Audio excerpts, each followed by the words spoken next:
Hey, good morning, everyone. We're back. Yeah. John Reynolds, Pete Fettig, Jessica Bush with the Reynolds Fettig group.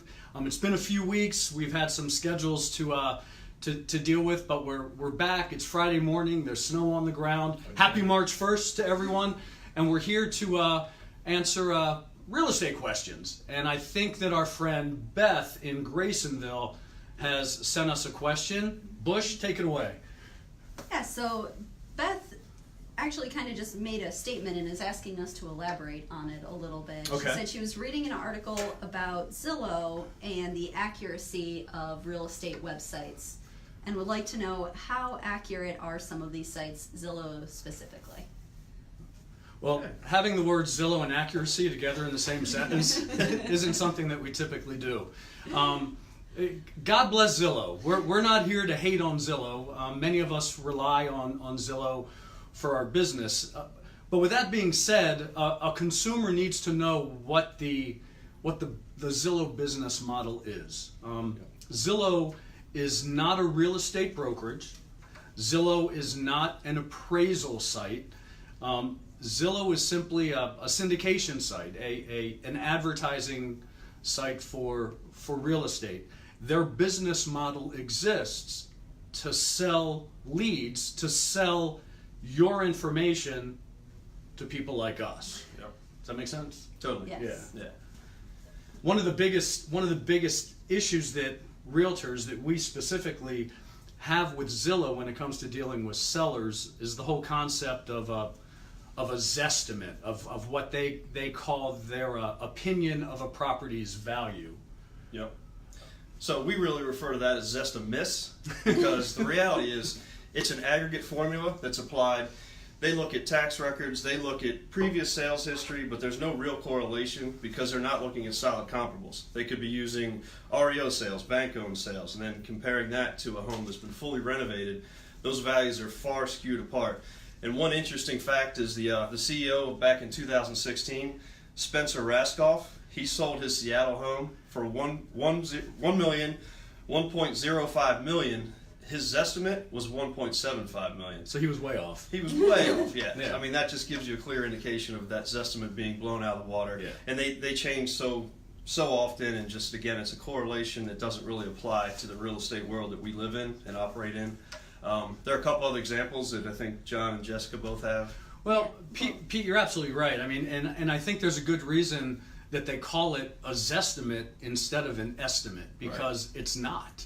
It's not an estimate. In order for it to be a valid estimate, it really needs to be hyper local. Every market, every submarket has its own amenities, has its own anchors, has its own nuances. Yep. It would be like turning on the Today Show and Al Roker saying, "The weather today in the United States is snowy." So there's no such thing as a national weather forecast, and the same applies to real estate. So in order for real estate information to be accurate, you need a local presence, someone who knows the market and can help a seller interpret the market data. And then for buyers, an issue that I run into all the time is someone seeing a house on Zillow that they absolutely love and sending it to me to look into, and it's been under contract for 2 weeks, but it's still showing as active on Zillow. With their model, because they're collecting data from so many places, that information isn't updating in real time, and sometimes it serves them better to leave a listing in an active status to collect more leads on. Yep. There's nothing more heartbreaking than having to tell somebody who's looking for a new home, especially their first home, that the house that they just fell in love with the pictures has been somebody else's for 2 weeks. Yeah. Or sold 2 years ago. Well, exactly. Well, yeah. Yeah. Pete and I had a situation a couple of years ago. We had this beautiful historic colonial in a really sought-after neighborhood in Baltimore, and we sold it. It was under contract, and literally a year and a half, 2 years later, we started getting calls about this property, only to find out that for whatever reason, well, we know the reason, Zillow had thrown this property, which was sold, back on the market. They showed it as active, and so we had to talk to Zillow, we had to talk to their support, get it off the market, all of that. And again, their goal is to collect consumer information and sell it to us. Yep. So they have all of that information about the listing. So what better way to beef up their traffic than to take a home that may or may not be on the market and show it as being on the market, if that makes sense. And don't get us wrong, we're not trying to hate on Zillow. We know that No, everybody's not at all.